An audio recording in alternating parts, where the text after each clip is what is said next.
আসছিস কেন?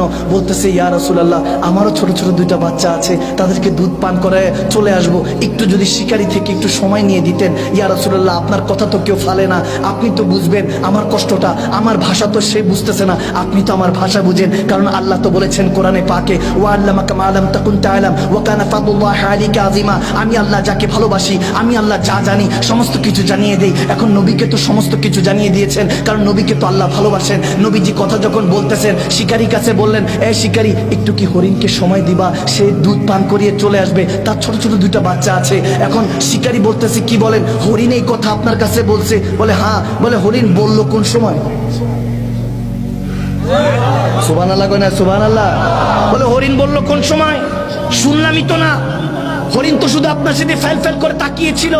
আমার নবী বলে, তোর কলব এখন মুর্দা, এই জন্য তুই কিছু শুনবি না। যদি ইমানের নূর দিয়ে জিন্দা হতো, তাহলে হরিণের কথাও তুই শুনতে পাইতি। তুই হরিণের কথা, এমনকি জাররা জাররা যে আল্লাহর জিকিরে আছে, সেটাও শুনতে পাইতি। তখন শিকারী বলতেছে, এত কিছু বুঝবো না, হরিণকে ছাড়া যাবে না, এটা কোনো সম্ভব না। একবার যদি খাঁচা থেকে চলে যায়, সেই শিকার কি আর ফিরে আসে? আমার নবী বলতেছে, কি করব কি করব? হরিণ বলতেছে, ইয়া রাসূলুল্লাহ, আমার ছোট ছোট দুইটা বাচ্চা, আমি মা সহ্য করতে পারবো না, আমি চলে আসবো, ওয়াদা করলাম আকা, একবার আমাকে ব্যবস্থা করে দেন, একটু ব্যবস্থা করে দেন। এখন হরিণদের এই অবস্থা দেখে আমার নবী চিন্তা করতেছেন, আমি তো রাহমাতুল লিল আলামিন, ওই শিকারীর জন্য রহমত, এই হরিণের জন্য রহমত, আল্লাহ আমাকে বানিয়েছেন, কাঠটা রেখে কাঠটা কি করি? এখন হঠাৎ করে রাসূল ডিসিশন নিলেন, এই শিকারী, এক কাজ কর, হরিণকে যেতে দে, আমি নবী মুস্তাফাকে আটকে রাখ, আজকে আমাকে আটকে রাখ। শিকারী হঠাৎ করে লোভে পড়ে গেল, চিন্তা করলো হরিণ বিক্রি করলে আর কত টাকা পাবো, নবী মুস্তাফাকে যদি বাজারে উঠাই, অনেক সাহাবা আছে, কোটি কোটি টাকা তাদের আছে, ওই সাহাবারা আমার নবী অর্থাৎ আমাদের দয়াল নবীকে,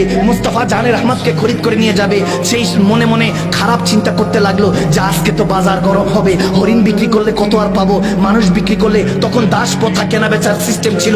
চিন্তা করলো আমার নবীকে বিক্রি করবে, যখন এই খেয়াল করলো, বলে ঠিক আছে, রাজি হয়ে গেল, হরিণকে ছেড়ে দিল, নবীজি আটকে রইল। তখন শিকারী মনে মনে মুচকি মুচকি হেসে বলতেছে, আপনি তো ফেসে গিয়েছেন, একবার শিকার চলে গেলে সেটা কি আর খাঁচায় ফিরে আসে? আজকে তো আপনাকে চড়া দামে বিক্রি করব।